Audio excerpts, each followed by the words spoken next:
আসসালামু আলাইকুম, welcome back ClouDolus YouTube channel আপনাদের সবাইকে। আজকে মডিউল 3 যে টপিকটা নিয়ে কথা হলো সেটা হচ্ছে যে what is AWS application load balancer ALB। So application load balancer নিয়ে আমরা হচ্ছে যে ওভারভিউ কথা বলবো, থিওরিটিক্যাল দেখবো এবং হচ্ছে যে গ্রাফিক্যালি কিভাবে কাজ করে সেটা আমরা দেখবো। সো চলুন শুরু করি।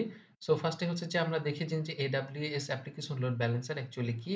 Application load balancer operates at the request level, layer 7, route traffic to targets EC2 instance containers, IP addresses, and Lambda function based on their content of the request. So application load balancer basically হচ্ছে কাজ করে থাকে layer 7 এ এবং route traffic to target EC2 instance containers, IP address and Lambda function. So আপনার হচ্ছে যে EC2 instance containers এবং IP address বা Lambda function এর যে টার্গেটস গুলো রয়েছে সেই টার্গেটে ট্রাফিক রাউট করে থাকে based on content of the request. আপনার কি ধরনের আপনার রিকোয়েস্ট আসতেছে বা কি ধরনের ট্রাফিক আসছে সেইটাকে আপনাকে বেস করে টার্গেটস রয়েছে সেই টার্গেটসে EC2 ইনস্ট্যান্ট কন্টেইনার আইপি অ্যাড্রেসে ল্যামডা ফাংশনে ট্রাফিক রাউট করে থাকে। So ideal for advance load balancing HTTP and HTTPS traffic. So HTTP and HTTPS ট্রাফিকের জন্য এই application load balancer ideal. And then হচ্ছে যে application load balancer simplify and improve the security of your application, ensuring that the latest SSL and TSL GPR and protocol are used at all time. So আপনার SSL and TSL যে protocol রয়েছে সেইটা use করে আপনার অ্যাপ্লিকেশনের security enhance করে বা improve করে থাকে। সো অ্যাপ্লিকেশন লোড ব্যালেন্সার এই কাজটা করে থাকে। So key feature of ALB, layer 7 routing. ALB routes traffic based on content, allowing for granular control. So allow করে থাকি গ্র্যানুয়াল কন্ট্রোলের জন্য layer 7 রাউটিং এর মাধ্যমে। and then advanced routing supports host based routing, path based routing and redirect rules. So আপনার advance routing এর ক্ষেত্রে যে হোস্ট বেসড রাউটিং রয়েছে, পাথ বেসড যে রাউটিং রয়েছে এবং রিডাইরেক্ট এর যে রুল আছে সেইটাকে সাপোর্ট করে থাকে অ্যাডভান্স রাউটিং এর মাধ্যমে। and then content based যে রাউটিং রয়েছে সেটার ক্ষেত্রে route traffic based on HTTPS request attribute like as host field, path URL, HTTP header, HTTP method, query, strings or source IP addresses যে content base যে routing রয়েছে সেটাকে support করে থাকে এবং ট্রাফিক রাউট করে থাকে বেসড অন অ্যাট্রিবিউট।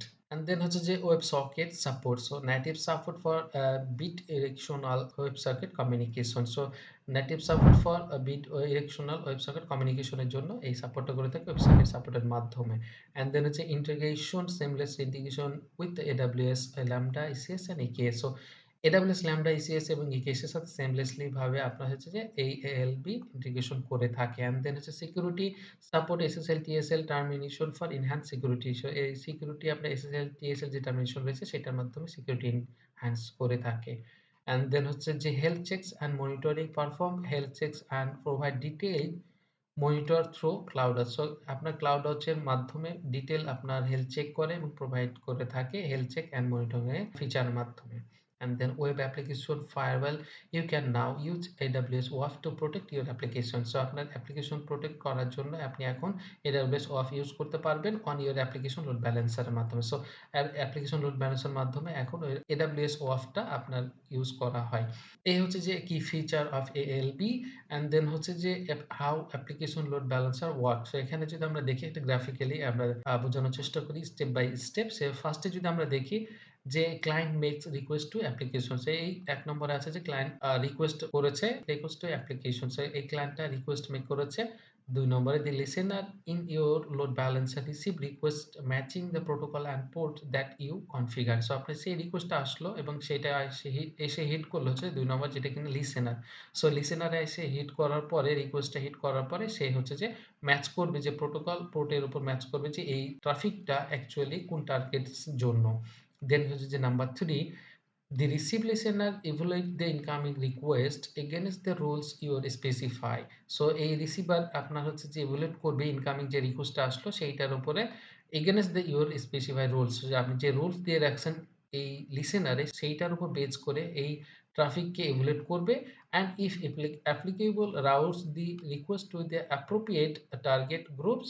যদি আপনার সেই ইনকামিং ট্রাফিকটা যদি appropriate হয় আপনার টার্গেট গ্রুপস এর জন্য আপনার টার্গেট গ্রুপে আপনাকে ডিস্ট্রিবিউট করে থাকে এবং you can use the HTTP listener to offload the workload of TSL encryption and decryption to your load balancer। So আপনি নাম্বার 3 তে যেটা আছে না আপনি ইউজ করতে পারবেন HTTPS listener to offload the workload TSL encryption decryption আপনার হচ্ছে যে এই লোড ব্যালেন্সার ইউজ করতে পারবেন। অ্যান্ড দেন হচ্ছে যে number 4, healthy targets in one or more targets groups receive traffic based on the load balancing algorithm and the routing rules you can specify in your listener. So healthy যে targets রয়েছে, one or more targets group হতে পারে, যেটা এখানে receive করবে আপনার যে টার্গেটের যে ট্রাফিক রয়েছে সেইটা, এবং লোড ব্যালেন্সিং এর অ্যালগরিদম এর উপর বেস করে যে এখানে অ্যাপ্রোপ্রিয়েট ভাবে আপনার যে এভালুয়েট করবে, সেইটা এভালুয়েট করার পরে সেই টার্গেটেড গ্রুপে আপনার হচ্ছে যে, এবং লোড ব্যালেন্সের যে অ্যালগরিদম রয়েছে সেইটার উপর বেস করে আপনার হচ্ছে যে টার্গেটেড গ্রুপে আপনার ট্রাফিককে রাউট করবে, and the route rules you specify in এর লিসেনার। সো আপনি হচ্ছে যে লিসেনারে আপনি কিভাবে ট্রাফিক গুলোকে রিসিভ করবেন বা ডিস্ট্রিবিউট করবেন, সেই ক্ষেত্রে আপনি এই লিসেনারে হচ্ছে যে স্পেসিফাই করে দিতে পারবেন রাউটিং রুলস এর মাধ্যমে। সো এইভাবে হচ্ছে যে অ্যাপ্লিকেশন লোড ব্যালেন্সার কাজ করে থাকে মূলত। সো এরপরে যদি আমরা দেখি হচ্ছে যে অ্যাপ্লিকেশন লোড ব্যালেন্সার এর যে ওভারভিউ যে গ্রাফিক্যাল মোডটা, সেটা আমরা একটু দেখার চেষ্টা করি। সেখানে আমরা দেখলাম যে সোর্স আমরা যে পাইলাম যে IPv4 and IPv6 সাপোর্টেড যে HTTP and HTTPS এর যে, এবং ওয়েব সকেট এর যে আমাদের সোর্স গুলা রয়েছে সেই সোর্স গুলা এখানে রয়েছে ইন্টারনেট, এবং ইন্টারনেট ওয়ার্কলোডের মাধ্যমে যে সোর্স গুলা রয়েছে সেই সোর্স গুলা থাকার পরে ফার্স্ট এ হচ্ছে যে অ্যাপ্লিকেশন লোড ব্যালেন্সার, যেটা কিনা হচ্ছে যে ইউজার গুলাকে অথেন্টিকেশন ভেরিফাই করা হয়, যেটা কিনা হচ্ছে যে এই উপরে দেখেন Amazon Cognito এবং AWS সার্টিফিকেট ম্যানেজার রয়েছে, এবং AWS অফ রয়েছে, যে এই যে সিকিউরিটি এনহান্স বা অথেন্টিকেশন যে ক্লারিফিকেশন গুলো করা হয়, সেটা হচ্ছে Amazon Cognito এর মাধ্যমে ইউজার অথেন্টিকেশন করা হয়, এবং AWS যে সার্টিফিকেট ম্যানেজার রয়েছে, যেমন TSL এর যে অফলোডিং যে সার্টিফিকেশনটা টার্মিনেশন রয়েছে সেইটা কাজ করা হয়, এবং AWS ওয়াফ এর মাধ্যমে আমরা জানি যে অ্যাপ্লিকেশনে প্রোটেকশন করা হয় যে যেকোনো এনি কাইন্ড অফ থ্রেডের। সো এগুলা থ্রেড এই অপশনগুলা কাজ করার পরে অ্যাপ্লিকেশন লোড ব্যালেন্সার এই ফার্স্টে এইটা কাজ করে থাকে, অ্যান্ড দেন হচ্ছে যে ডিস্ট্রিবিউট করে থাকে কনটেন্ট বেজ রাউটিং, যে আমরা জানি যে কনটেন্ট বেজ রাউটিং, এবং হচ্ছে যে আর যা আদার যে রয়েছে সেটা হচ্ছে যে হেলথ চেক, স্টিকি সেশন রয়েছে, লোড অ্যাপ্লিকেশন অ্যালগরিদম রয়েছে। সো এই যে রাউটিং যে পাথগুলো আছে, কনটেন্ট বেজ এর রাউটিং গুলো রয়েছে, হেলথ চেকস এবং স্টিকি সেশন রয়েছে, এবং লোড ব্যালেন্সিং অ্যালগরিদম রয়েছে। এইগুলা এই স্টেপে কাজ করে থাকে। দেন হচ্ছে যে আপনার ফাইনালি হচ্ছে যে টার্গেট যে রয়েছে সেই টার্গেটসে আপনার ট্রাফিক গুলোকে ডিস্ট্রিবিউট করে থাকে। সো এখানে টার্গেটস হিসেবে দেখেন Amazon EC2 অটো স্কেলিং রয়েছে, AWS Lambda রয়েছে, AWS ফরগেট রয়েছে, Amazon AKS রয়েছে, ACS রয়েছে, এবং আইপি অ্যাড্রেস রয়েছে। সো এই যে ওভারভিউ এই ALB টা এইভাবে কাজ করে থাকে। অ্যান্ড দেন যদি দেখি benefit of ALB, high availability and scalability. ALB ensure fault tolerance and automatically scales capacity. So আপনার হচ্ছে যে ALB ensure করে থাকে fault tolerance and automatically scales capacity. So আপনার ক্যাপাসিটি স্কেল করে থাকে, এবং fault tolerance এর যে ensure করে থাকে high availability and scalability এর মাধ্যমে। And then যদি flexibility routing option, so offer sophisticated traffic management strategies. So আপনার হচ্ছে যে ইনকামিং যে ট্রাফিক রয়েছে সেই ইনকামিং ট্রাফিক গুলোকে ডিস্ট্রিবিউট করার জন্য বা রাউট করার জন্য ফ্লেক্সিবল একটা অপশন থাকে, যে offer sophisticated traffic management strategy. So আপনার সেইটা এই ALB বেনিফিট দিয়ে থাকে। অ্যান্ড দেন যদি improve performance, enhance application performance by reducing latency. So আপনার ল্যাটেন্সি রিডিউস করে আপনার অ্যাপ্লিকেশনে এনহান্স করে থাকে পারফরম্যান্স, এন্ড ইমপ্রুভ করে থাকে।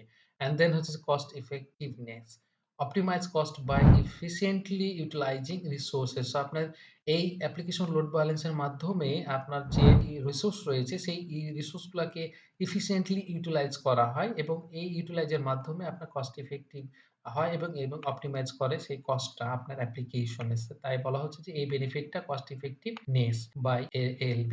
সো এই হচ্ছে যে ওভারঅল অ্যাপ্লিকেশন লোড ব্যালেন্সার এর বেনিফিটস, কি ফিচারস, থিওরিটিক্যাল আমরা ওভারভিউ দেখলাম, এবং গ্রাফিক্যালও দেখলাম যে কিভাবে কাজ করে, এবং বোঝার চেষ্টা করলাম। যদি এইখানে কারো কোনো কোশ্চেন থাকে বা কোনো কিছু বলার থাকে বা জানার থাকে ডেফিনিটলি আপনারা কমেন্ট সেকশনে জানাবেন। কথা হচ্ছে নেক্সট ভিডিওতে। ততক্ষণ পর্যন্ত সবাই ভালো থাকেন। আল্লাহ হাফেজ। আসসালামু আলাইকুম।